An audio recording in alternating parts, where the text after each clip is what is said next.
오늘 이 시간에는 히브리서 4장 14절부터 16절까지 말씀을 통해서 대림절 그 공감하신 그 은혜로, 공감하신 그 은혜로라는 제목으로 함께 은혜를 나누도록 하겠습니다. 오늘은 제가 예배 시작하면서 소개해드렸던 것처럼 교회에 계속 전기가 다운되면서 그 과정 가운데 중간에 저장이 되고 있던 게 다 날아가 버렸어요. 그래서 예배 PPT가 없습니다. 유일하게 살아남았습니다. 메인 화면. 그래서 메인 화면만 있고요. PPT가 없어요. 그럼 뭐가 필요할까요?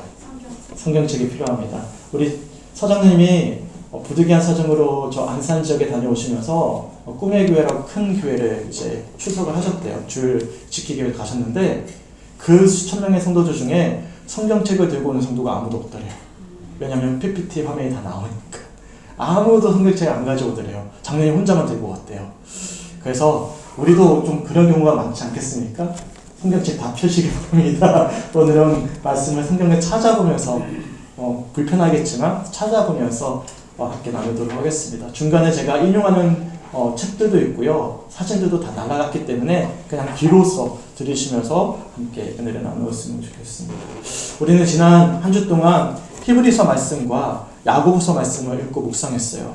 함께 읽고 묵상하시면서 어떠하셨습니까? 사실 두 말씀 다 믿음이 없는 사람들에게 주어진 말씀이 아니라 이미 믿음을 가지고 있는, 어쩌면 믿음의 경륜이 아주 깊은 사람들에게 주신 말씀이에요. 그러다 보니까 실제적으로 우리의 삶 가운데, 우리의 믿음 가운데 적용할 수가 있는 말씀이어서 한편으로는 좀 불편했어요. 왜냐하면 내게 주어진 말씀이기 때문이죠.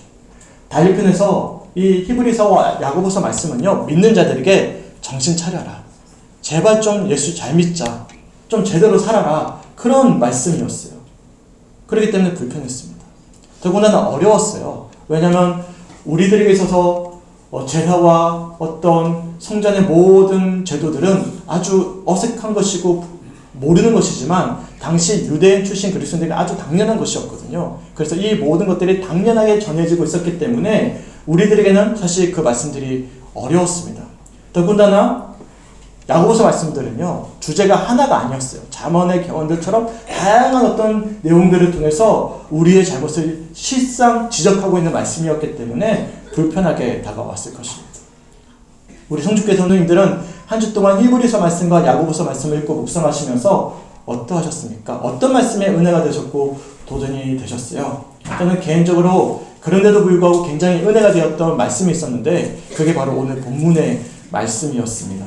소망하기는 오늘 이 시간 나보다 나를 더 잘 알고 계시는, 그래서 나보다 나를 더 사랑하셔서 우리의 눈높이에 맞추셔서 찾아오신 예수님, 그런 예수님, 우리를 위해서 먼저 시험을 겪으셨던, 고난을 모두 다 겪으셨던 예수님, 그리고 오늘 이 시간 우리를 주목하고 계시는 예수님, 그 예수님을 깊이 생각하고 또한 우리 역시도 바라볼 수 있는 오늘 이 예배 시간이 되시길 주님의 이름으로 간절히 축원합니다.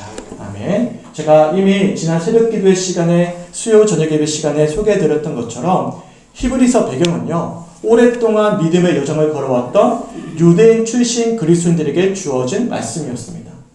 그들은 비록 유대인이었지만 예수를 믿었어요. 예수를 그리스도로 고백했습니다. 그러다 보니까 안타깝게도 주변의 유대인들로부터 심한 박해와 핍박을 받았어요. 처음에는 그것을 견딜 수가 있었어요. 왜냐하면 예수를 만났던 체험이 분명히 있기 때문이죠. 하지만 그 시간이 계속 길어지는 거예요. 핍박과 환난을 겪는 시간이 길어지는 거예요. 믿는데도 불구하고 응답을 받는 시간이 유예되고 있는 것이죠. 그러다 보니까 자연스럽게 그들의 첫 믿음의 열정과 사랑을 잃어버리고 수그러들고 과거 유대인의 신앙으로 회귀하고자 하는 모습을 보이기 시작합니다. 야고보서 배경도 비슷했습니다. 예수님의 동생이자 예루살렘의 교회의 지도자였던 야고보가 심한 박해와 핍박으로 흩어져 버렸던 예루살렘 교인들에게 쓴 편지거든요. 그들이 흩어지고 나서 그만 믿음이 흔들린 거예요. 그래서 서로를 비난하고 힐난하고 그렇게 욕심을 차리는, 그래서 신앙의 순수함을 잃어버렸던 예루살렘 교회 성도들에게 쓴 편지가 또한 야고보서였습니다. 어떻습니까? 우리 성주교회 성도님들은 2024년 한 해를 거의 다 걸어오셨거든요. 한 해 동안 어떻게 지내오셨습니까? 나라 경제를 비롯해서 우크라이나 러시아 전쟁을 비롯한 이스라엘과 하마스의 전쟁, 그리고 전 세계 곳곳에 벌어지는 기근과 어떤 전쟁들이 끝날 기미를 보이지 않고 있습니다. 기후 이상으로 인해서 수많은 사람들이 희생당했고 갈수록 심해지는 빈부격차로 인해 상대적인 박탈감과 빈곤이 저소득층 서민들의 삶을 사실 옥죄고 있습니다. 사실 가진 사람들은 어렵지 않거든요. 근데 지금 서민들의 삶은 굉장히 어렵습니다. 교회는 어떻습니까? 교회도 마찬가지예요. 코로나19를 지나면서 여러 차례 소개를 드렸던 것처럼 교회로 돌아오지 않고 있는 성도들의 수가 약 30% 가까이 됩니다. 더군다나 지금 교회를 다니고 있는데도 불구하고 신앙의 열정과 헌신이 사라진 명목상의 그리스도인들이 늘어나고 있습니다. 제가 그 통계를 가져왔는데 보여드릴 수가 없어요. 혹시 명목상 그리스도인이라는 표현 들어보셨습니까? 2018년 로잔 운동에서 명목상 그리스도인들을 크게 4가지로 규정을 합니다. 첫 번째는 교회에 다니지 않는 그리스도인. 그리스도인인데도 불구하고 교회에 다니지 않는다? 명목상 그리스도인이에요. 두 번째, 회심이나 중생을 경험하지 않은 그리스도인. 그러니까 예수를 만난 체험, 직접적인 체험이 없는 그리스도인, 명목상의 그리스도인입니다. 세 번째, 신앙생활을 하지 않는 그리스도인. 그러니까 교회는 다니는데 신앙생활을 하지 않는 거예요. 그러니까 일주일 동안 말씀을 전혀 보지 않는 거죠. 기도하지 않는 거예요. 그런 성도들이 분명히 많이 있거든요. 그런 성도들은 명목상의 그리스도인. 네 번째, 헌신이 없는 피상적인 그리스도인. 그러니까 교회에 대해서 헌신이 없는 거예요. 피상적인 그리스도인, 이 네 분류의 그리스도인들을 묶어서 명목, 달리 표현해서 이름뿐인 그리스도인이라고 로잔 운동에서 규정을 했습니다. 그런데 지난 6월 목회 데이터 연구소에서 발표한 통계 조사에 따른다면 1000명의 신자들을 대상으로 조사를 한 거예요. 당신은 명목상의 그리스도인입니까? 그랬더니 초신자가 아니에요. 직분자예요. 그리고 중직자입니다. 이 중직자 중에 4명 중에 1명이 명목상의 그리스도인이라고 스스로 밝혔습니다. 그래서 한국교회 전체 성도 중에서 명목상의 그리스도인과 현재 교회를 다니고 있지 않은 가나안 성도를 합치면 무려 그 수가 57.2%가 되는 거예요. 그러니까 반 이상이 뭐죠? 교회를 그냥 왔다 갔다 하는 명목상의 그리스도인이라는 사실이죠. 그러니까 우리가 처해 있는 교회 형실, 우리의 신앙의 형실에 어떤 중대한 위기를 맞고 있는 것입니다. 그게 2023년 한 해 동안의 우리의 영적인 환경이었습니다. 그리고 자연스럽게 우리는 이런 영적 환경 가운데 믿음을 지켜내는 것이 여러모로 쉽지 않은 그런 시간들을 보내고 있는 것이죠. 그런데 오늘 본문은 그런 영적 환경 가운데 처해 있었던, 그래서 자연스럽게 믿음을 지켜내는 것이 너무나 쉽지 않았던 당시에 믿음이 좋았던 그리스도인들에게 주어진 권면이라는 사실이죠. 여러 어려움과 시험 가운데 믿음이 흔들리던, 그래서 주님을 처음 만났던 첫사랑의 감격이 사라지고 옛 구습을 쫓아가고자 했던, 그래서 무밀건조한 신앙생활을 영유하고 있었던 그런 그리스도인들에게 주어진 말씀입니다. 그래서 어쩌면 오늘 이 시간 쉽지 않은 2023년 한 해를 살아냈던 우리를 향한 말씀이기도 한 것입니다. 우선 오늘 본문이 담겨져 있는 히브리서 4장의 말씀의 배경을 이렇습니다. 우선 히브리서 4장 2절 말씀을 함께 찾아봤으면 좋겠어요. 4장 2절 말씀 함께 읽어볼까요? 시작. 그들과 같이 우리도 복음을 받은 자이나 그들과 같이 그들에게 이르지 못한 것은 듣는 자나 듣는가 결실이지 아니하니라. 아멘. 분명 4장 2절에 이 말씀을 듣게 될 대상을 규정해주고 있죠. 뭐라고 말씀합니까? 복음 전함을 받은 자. 그러니까 이미 복음을 받을 뿐만 아니라 전해야 될 자들이거든요. 그러니까 사명자들, 믿음이 좋은 성도들에게 주어진 말씀입니다. 그 말씀이 그들에게 유익하지 못한 것은 듣는 자가 믿음과 결부시키지 못하고 있다라고 경고하고 있는 말씀으로 히브리서 4장 말씀이 시작되어지고 있어요. 또한 6절 말씀 보실까요? 6절 한번 읽어볼까요? 시작. 그러면 거기에 들어갈 자들이 남아있거니와 복음 전함을 먼저 받은 자들은 순종하지 아니함으로 말미암아 들어가지 못하였으므로. 아멘. 6절에 뭐라고 말씀하냐면 복음 전함을 먼저 받은 자리인데도 불구하고 말씀에 순종하지 않았기 때문에 1절 말씀을 보시면 안식에 들어갈 수 없다 라고 우리들에게 경고하고 있는 말씀이 히브리서 4장 말씀입니다. 더군다나 오늘 본문 바로 직전인 히브리서 4장 12절과 13절 말씀, 아주 유명한 히브리서 말씀인데요. 우리 한 목소리 한번 또한 읽어봤으면 좋겠습니다. 시작. 하나님의 말씀은 살아있고 활력이 있어 자유의 예리하여 혼과 영과 및 관절과 고수를 찔러 쪼개기까지 하며 또 마음의 생각과 뜻을 판단하느니 지으신 것이 하나도 그 앞에 나타나지 않음이었고 우리의 결산을 받을 시에 눈앞에 만물이 벌거벗은 것 같이 드러나느니라. 아멘. 근데 12절에 뭐라고 말씀하냐면 하나님의 말씀이 살아있대요. 활력이 있고 좌우에 어떤 날이 선 검보다 예리하대요. 그래서 보이지 않죠. 혼과 영이요. 또한 골수와 관절 보입니까? 안 보입니다. 보이지 않는 우리의 영육을 쪼갤 능력이 있다는 거예요. 그래서 우리의 숨겨진 생각까지도 다 판단하시고 또한 뜻을 온전히 알고 계신다는 거예요. 사실 곰곰이 생각해보면 무서운 말씀입니다. 숨길 게 없는 거예요. 주님 앞에서. 아무리 그럴듯한 모습으로 포장하더라도 우리 내면에 숨겨진 명목상의 그리스도의 모습은 주님 앞에서는 숨길 수가 없는 거예요. 아주 그럴듯한 가면으로 우리가 앉아있잖아요. 한번 서로 보세요. 우리 인영 집사님 멋있는 안경 하셨고 다들 예쁘게 멋있게 이렇게 차려입고 오셨는데 그렇잖아요. 그런데 주님 앞에서는 우리가 아무리 그럴듯하게 앉아있더라도 숨길 게 없는 거예요. 다 쪼개고도 보고 계시는 것입니다. 그래서 한 주 동안 우리가 범했던 추악했던 우리의 연약하고 죄된 모습을 숨길 수가 없는 거예요. 그래서 이어지는 13절에 이렇게 말씀하고 있죠. 하나님이 창조하신 창조물 가운데서는 하나님 앞에 나타나지 않을 것이 없다. 다른 편에서 우리의 결산을 받으신 하나님께서는 우리의 모든 것을 알고 계시고 그 주님 앞에 숨길 것이 아무것도 없기 때문에 우리가 주님 앞에 서게 되면 만물이 벌거벗은 것처럼 우리의 모든 모습들이 하나님 앞에 낱낱이 드러나게 될 것이다 라고 말씀하고 있는 것입니다. 이처럼 히브리서 기자는 비록 복음 전함을 먼저 받은 사명자들이라 할지라도 말씀에 우리가 순종하지 않는다면 누구든지 하나님의 약속하신 1절 말씀에 영원한 안식에 들어갈 수 없다라고 강력하게 경고하고 있는 것입니다. 그래서 이어지는 히브리서 6장 4절부터 6절까지 말씀해 보시면 이렇게 경고하는데 한번 찾아볼까요? 히브리서 6장 4절부터 6절입니다. 좋아요. 찾으니까 한 번씩 전기가 떨어졌으면 좋겠습니다. 찾으니까 좋네요. 히브리서 6장 4절부터 6절까지 말씀 한국 사람 읽어볼게요. 시작. 한번 빛을 받고 하늘의 은사를 맛보고 성령에 참여한 바 되고 하나님의 선한 말씀과 내세의 능력을 맛보고도 타락한 자들은 다시 새롭게 하여 회개하게 할 수 없나니 이는 그들이 하나님의 아들을 다시 십자가에 못 박아 드러내놓고 욕되게 함이라. 아멘. 굉장히 무서운 말씀이고 절망적인 말씀이에요. 과연 이 말씀에 더 자유로우신 분이 계십니까? 항상 변함없이 신실한 믿음으로 삶으로 올 한 해를 살아내신 분들이 계십니까? 사실 저도 그렇지 않거든요. 이 말씀 앞에서 과연 나는 항상 변함없는 신실한 믿음을 지켜왔는가?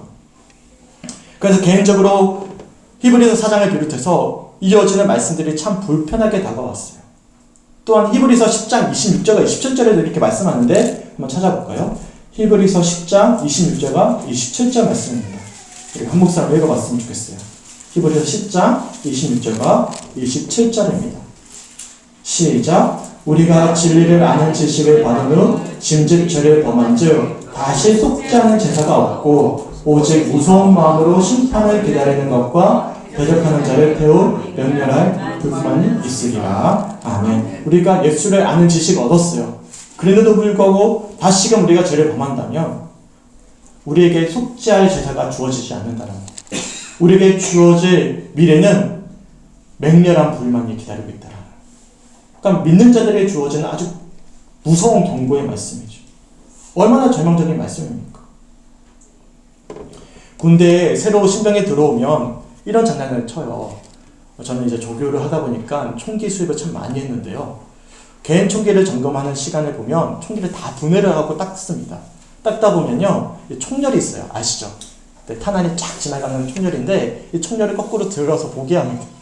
보게 하고는 신병들에게 내 군생활이 저렇게 보일 거라고 저 멀리 보인다고 안 보인다고 이렇게 이제 장난삼아 이야기했던 기억들이 있는데요. 지금 우리의 모습이 사실 이런 모습과도 다르지 않을까 생각해 볼 수가 있어요. 평소에는 사실 우리 자신의 모습을 볼 수가 없어요. 그런데 한 번씩 우리가 거울 앞에 서서 자세히 살펴보면요, 평소에 보이지 않았던 기미가 보이고 흰머리가 보이고 주름이 보입니다. 그동안 보이지 않았기 때문에 자연스럽게 외면하거나 자기 연민과 자기 합리화로 숨겨오고 곡해왔던 우리의 모습들이 사실 거울 앞에서 자세히 보게 되면 다 드러나게 되는 것이죠. 세월의 흔적을 부인할 수가 없는 거예요. 그런데 개인적으로 우리가 읽고 묵상했던 히브리서 말씀과 야고보서 말씀이 그와 비슷했어요. 그동안 애써 외면했던 우리의 신앙의 모습을 있는 그대로 보게 하고요. 또한 그 말씀에 비춰보았을 때 부끄러울 수밖에 없었습니다. 여러 어려운 시험 가운데 그만 주님을 향한 믿음을 저버리고 의심하고 낙심했던 지난 내 모습이 이 말씀들을 통해서 거울처럼 비춰오는 거예요. 진리에 대한 지식을 얻었습니다.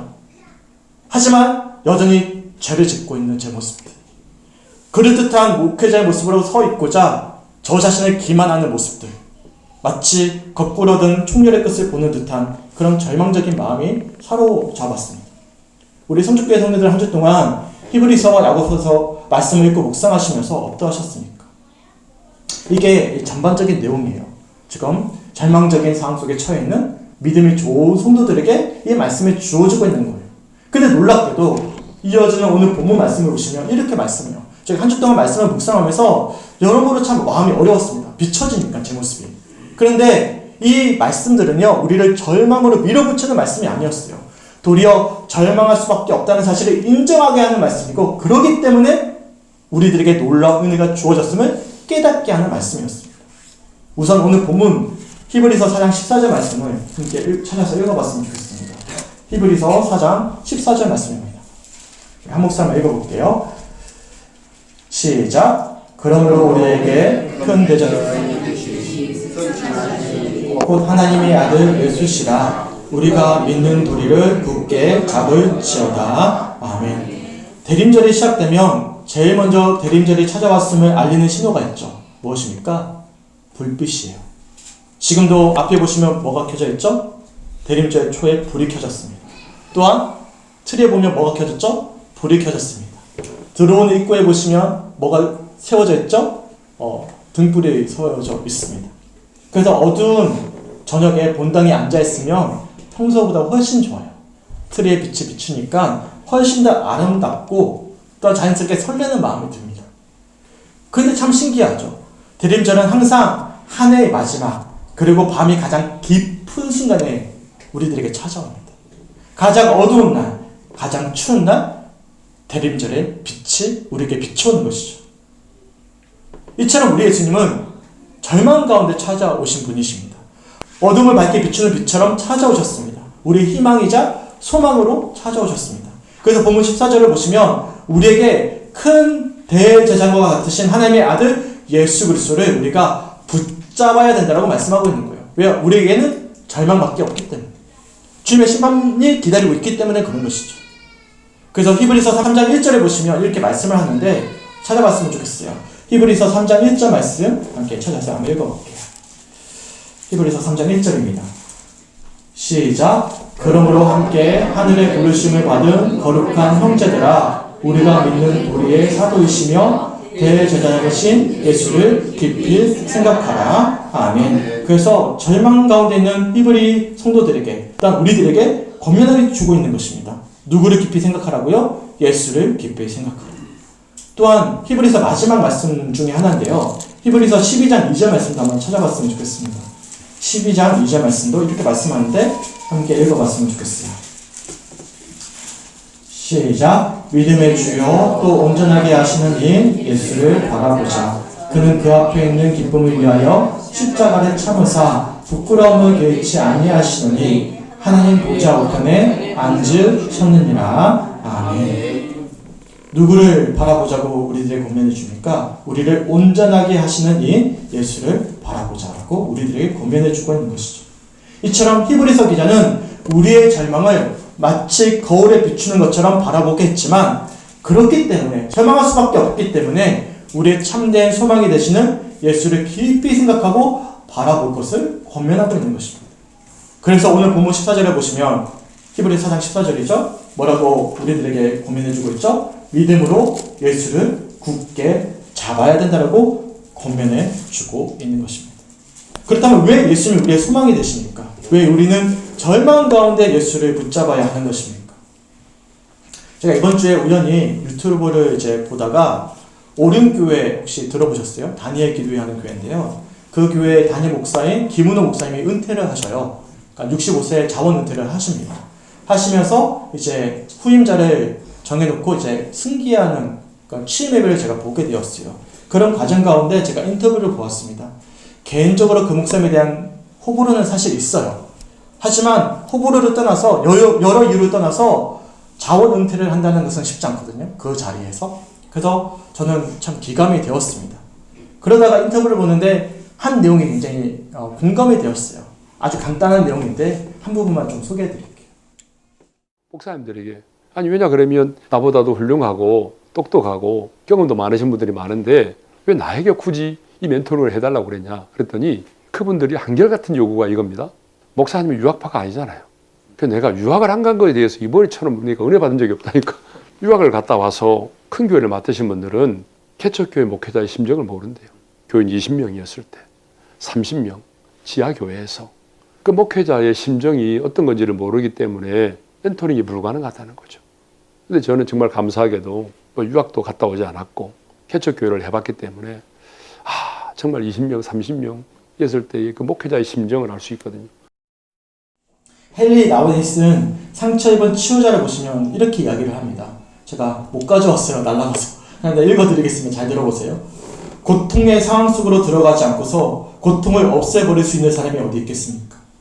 리더십에 대한 커다란 착각은 광야의 고난을 겪어보지 않은 사람이 다른 사람들의 광야에서 벗어나도록 인도할 수 있다는 것입니다. 사람들의 아픔을 겪어보지 않고 고민하지 않고 함께 아파하지 않고 어떻게 그들의 아픔을 함께 느끼며 그들의 고민을 함께 고민하고 올바른 길로 인도할 수 있습니까? 우리 성주교회에서는 어떻게 생각하시죠? 그 인터뷰 내용이 어떻게 다가오십니까?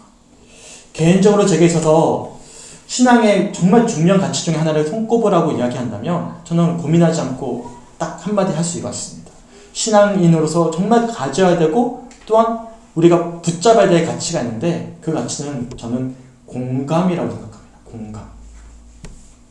왜 우리 주님이 우리에게 소망이 되십니까? 우리 주님은 누구보다도 우리를 공감해 주셨던 분이시기 때문입니다. 오늘 본문 15절 말씀 함께 읽어볼까요? 15절 말씀 4장 15절 한 목사님 읽어보겠습니다. 시작. 우리에게 있는 대제사장은 우리의 연약함을 동정하지 못하실 리가 아니요 모든 일에 우리와 똑같이 시험을 받으신 이로되 죄는 없으시니라. 아멘. 한 주 동안 모든 말씀을 불편했는데요. 사실 이 말씀이 제게는 너무나 큰 위로와 힘이 되었습니다. 비록 우리는 숨길 수 없는 하나님의 말씀 앞에서 추악한 모습 그대로가 모두 드러난 죄인이지만 더군다나 받은 은혜와 사랑을 잃어버린 채 다시금 회개할 기회조차 주어질 자격이 없는 연약한 사람이었지만 놀랍게도 예수님은 그런 우리의 연약함을 동정하지 못하실 분이 아니라는 거예요. 반대편에서 우리 주님은 그런 우리를 뭐 하시는 분이죠? 공감해 주시는 분이라는 거예요. 근데 그 공감은 말로만 하는 공감이 아니에요. 머리로 단순히 이해하는 공감이 아니었습니다.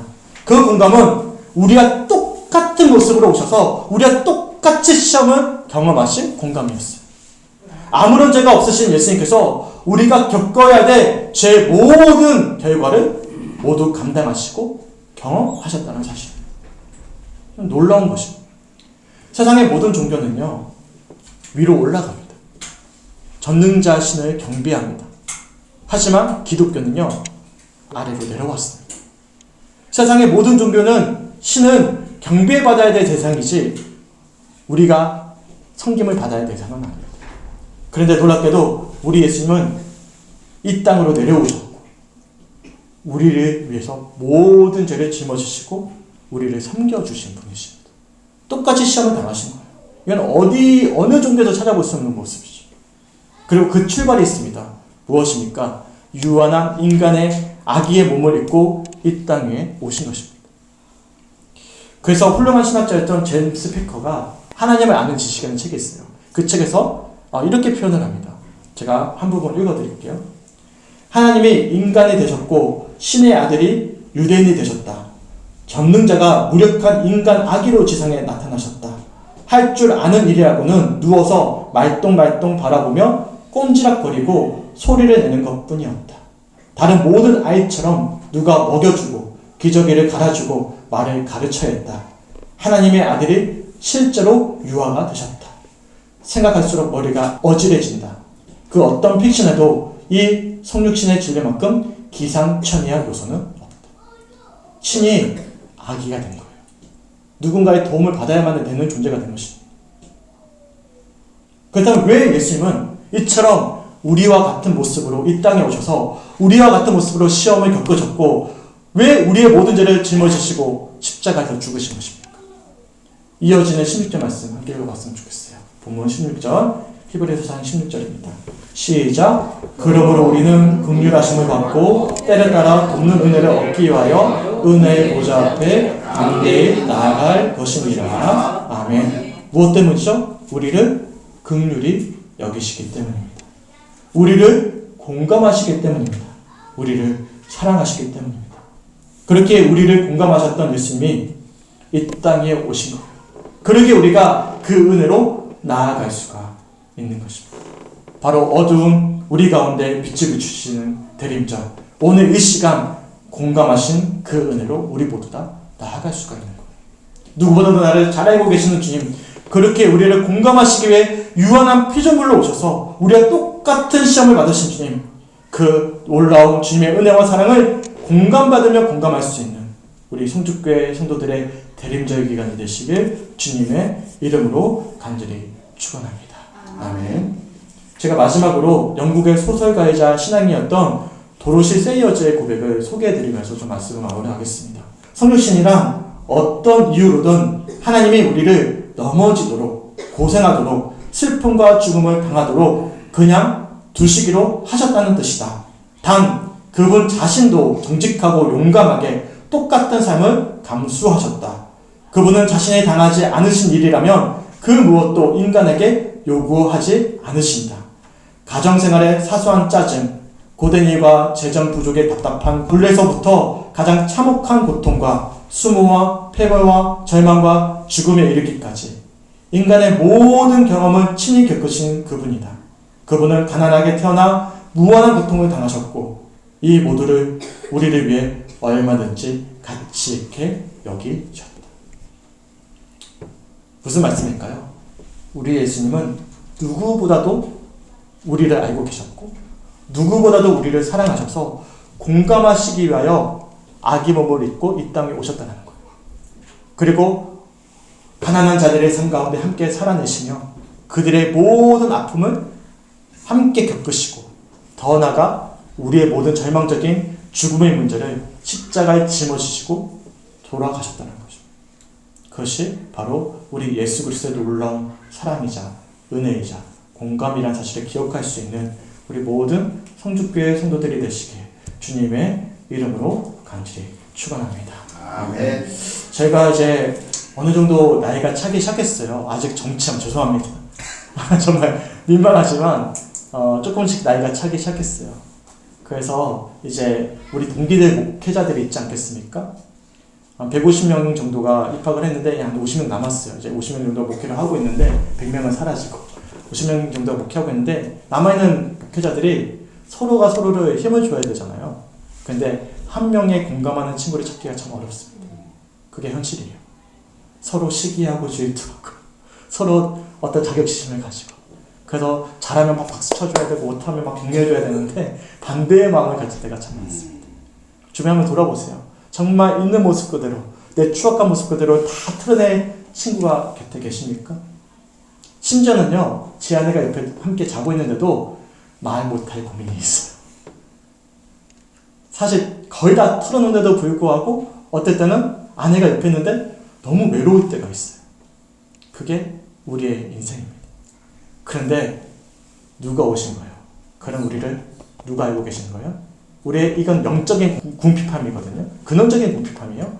이것을 채워주시기 위해 누가 오신 거예요? 이 땅에 우리가 똑같은 모습으로 오신 거예요. 만약 예를 들어서 그렇잖아요. 저는 훈수 두는 게 너무 싫거든요. 그것도 똑같은 경험을 하지 않고 훈수 두는 분들이 계십니다. 막 큰 교회 다니시는 장로님 오셔가지고 작은 교회 목회자 뭐하냐고 막 훈수 두면 정말 막 화가 나요. 그것을 경험해보지 않고 판단하고 정지하는 모습을 볼 때는 제가 화가 나거든요. 그런데 예수님은 그렇게 훈수두는 분이 아니세요. 우리와 똑같이 지금 이 자리에 오셔서 우리의 모습 그대로 경험하시고 겪으시고 이미 다 이기시고 우리들에게 말씀하고 계시는 것입니다. 믿으십니까?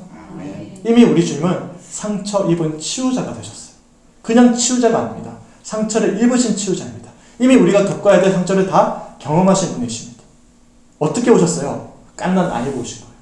그리고 가난한 목수의 아들, 나사렛에서 선한 것이 날 수 있느냐라고 이야기 들었던 그 동네 목수의 아들로 살아오셨습니다. 창녀와 거지들의 친구가 되셨습니다. 평생을 그렇게 가장 최악의 환경 가운데 자신을 밀어넣으셔서 우리가 겪어야 될 모든 절망은 친히 다 담당하시고 경험하셨어요. 그리고 이 모든 죄를 십자가에서 홀로 짊어지셨어요. 엘리 라마 사박다니, 하나님 어디 계십니까? 우리가 겪어야 될 죄의 마지막 결말이죠.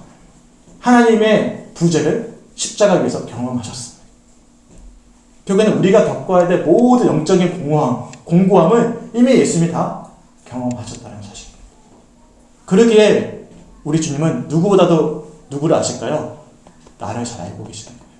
나의 연약함, 내 부족함, 내 아픔을 누구보다도 공감하고 계시는 것입니다. 믿으십니까? 아멘. 소망하기는 그 예수 그리스도의 놀라운 은혜와 사랑을 마음 깊이 누릴 수 있는 우리 모든 성죽교회 성도들이 되시길 주님의 이름으로 간절히 축원합니다. 아멘. 사적인 이야기인데요. 이번 주에 아내와 오랫동안 좀 밤늦게 이야기를 나눈 어떤 시간이 있었어요. 저는 사실 아내에게 항상 미안하거든요.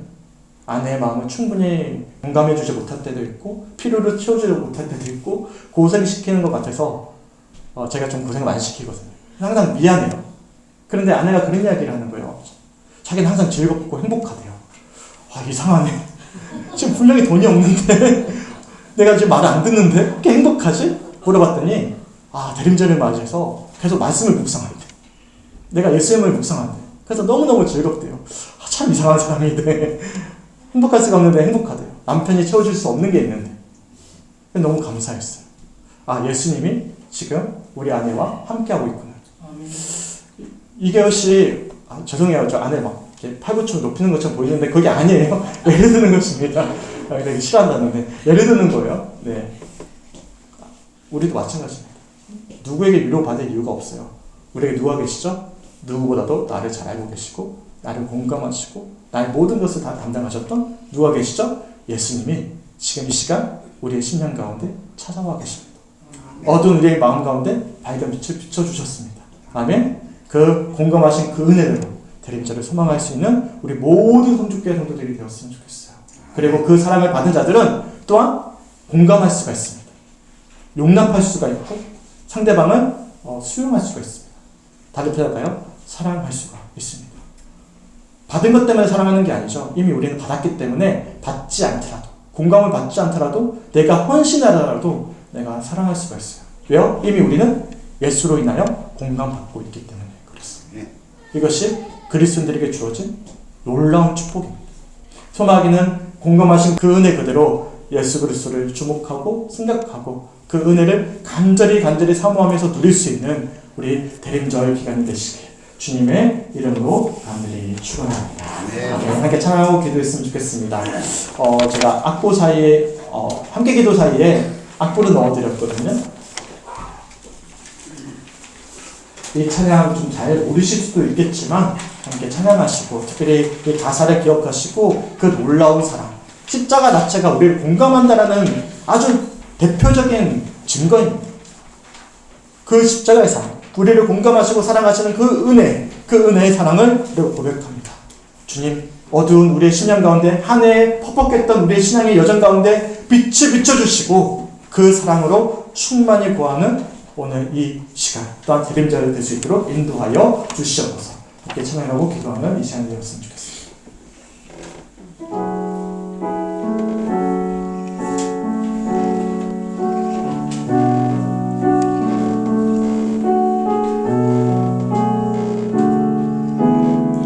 우리 죄 위에 죽으신 주, 우리 죄 위에 죽으신 주, 십자가 그 사랑 감사네. 날마다 주의 형상대로 변화되리라. 십자가 우리 새롭게 하리. 우리 죄 위에 죽으신 주, 우리 죄 위에 죽으신 주. 십자가 그 사랑 감사하네. 십자가 그 사랑 감사하네. 날마다 주의 형상대로 변화되리라. 십자가 우리 새롭게 하리. 놀라운 사랑 찬양하리라. 놀라운 사랑 찬양하리라. 우리를 위해 생명 주셨네. 놀라운 사랑 찬양하리라. 십자가의 그 능력, 십자가의 그 능력. 우리 죄 위에 죽으신 주, 우리 죄 위에 죽으신 주. 주님의 사랑을 소망합니다. 십자가 그 사랑 감사하네. 날마다 주의 형상대로 변화되리라. 십자가 우리 새롭게 하리. 놀라운 사랑 주님을 찬양합니다. 놀라운 사랑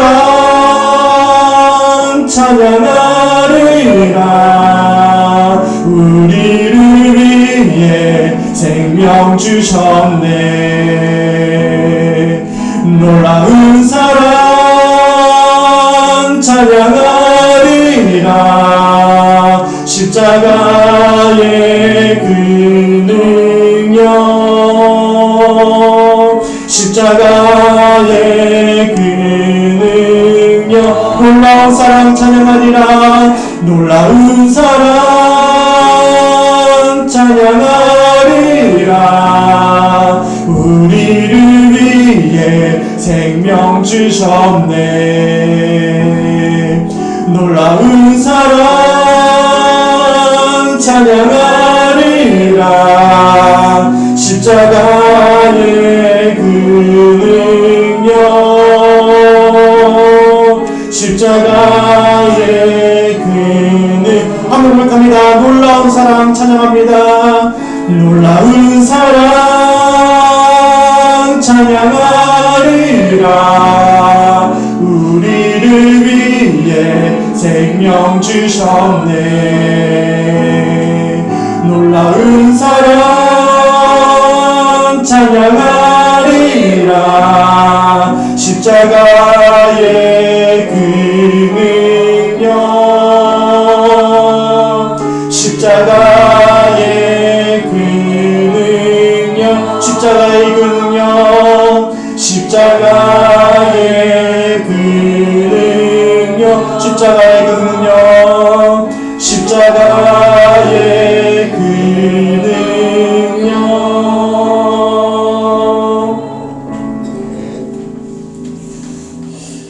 참 되돌아보면 얼마나 안타깝습니까? 우리가 신앙의 연륜이 깊은데도 불구하고 그 예수 그리스도의 놀라운 공감의 사랑과 은혜를 내가 단순히 머리와 감정이 아니라 진정으로 우리가 경험하지 못했다면 얼마나 안타까운 일이에요. 그렇지 않습니까?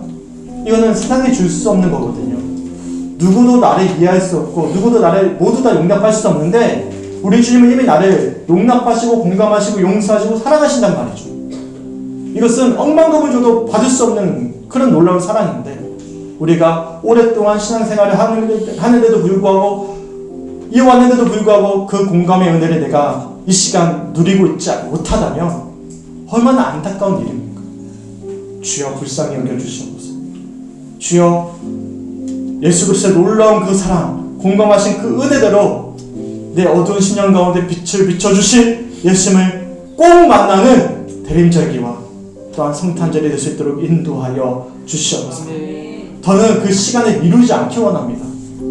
유예하지 않기 원합니다. 왜요? 당장 내 주님이 오실 수 있기 때문이죠. 오늘 하루 이 시간 반드시 내가 그 공감의 은혜, 그 놀라운 예수 그리스도의 영원하신 사랑을 경험하는 자로서의 참된 은혜를 살아내게 간절히 소망합니다. 주여 이 밤 가운데 함께, 이 시간 가운데 함께하여 주시고 임재하여 주시옵소서. 간절히 말씀 붙잡고 기도하셨으면 좋겠어요. 그리고 한 해 동안 살아오면서 지치는 우리의 심령이 있습니까? 아픈 마음과 육신이 있습니까? 해결되지 못한 문제가 있습니까? 이미 우리의 눈물과 아픔을 경험하셨던 예수님이 우리 곁에서 함께 눈물 짓고 계십니다. 공감하고 계시고 우리를 품어주고 계십니다. 그 놀라운 사랑 가운데 우리의 심령을 온전히 내어드리길 간절히 소망합니다. 그리고 그 은혜와 그 공감하신 그 사랑 가운데 다시금 믿음으로 설 수 있게 간절히 소망합니다. 주여 함께하여 주시옵소서. 주여서 말씀 붙잡고 함께 묵상하며 기도하겠습니다. 주여 아버지 감사합니다.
주님과의 만남은 누가 대신해 줄 수 있는 게 아니에요. 그러니까 인격과의 인격의 만남입니다. 그러니까 얼굴을 맞대는 거예요. 대신 누구와 대신해 주는 게 아니고 내가 예수님과 맞대는 것입니다. 그래서 내가 기도해야 돼요. 내가 소망하셔야 됩니다. 말씀을 듣는 것은요, 우리가 기도하기 위함입니다. 붙잡기 위함이죠. 그 말씀 붙잡고 내가 예수 만나기 원합니다. 그리고 오늘 이 시간 다시 한번 기도할 때는 제 스스로 기도하셔야 돼요. 그래야 예수님을 내가 진짜로 만날 수가 있어요. 이해하는 게 아니고 말씀 듣고 이해하는 영역을 넘어서 내가 기도가 잘 되든 못 되든 할 수 있든 못하든 그냥 사모하는 마음으로 주님 만나주세요 이렇게만 기도하셔도 돼요. 얼굴을 맞대면서 기도하셔야 돼요. 내가 기도하셔야 돼요. 그럴 때 주님은 반드시 우리 가운데 함께하고 계심을 확인케 하십니다. 믿으십니까? 다시 한번 더 기도하셨으면 좋겠어요. 방관자로서 보고 계시지 마시고 스스로 간절히 기도하셨으면 좋겠어요. 주님이 누구보다도 우리의 마음을 알고 계십니다. 위로하시고 사랑해 주십니다. 공감해 주십니다. 내 영혼을 살려주십니다. 한 번 더 간절히 기도하며 나아가도록 하겠습니다. 주 아버지 너무나 감사합니다. 주님의 정말 함께 하시고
맞이해서 어두운 우리의 심령 가운데 우리의 모습을 정직하게 바라볼 수 있도록 히브리서와 야고보서 말씀을 통해서 우리 자신을 말씀 앞에 정직하게 돌아보게 하시는 오늘 감사합니다.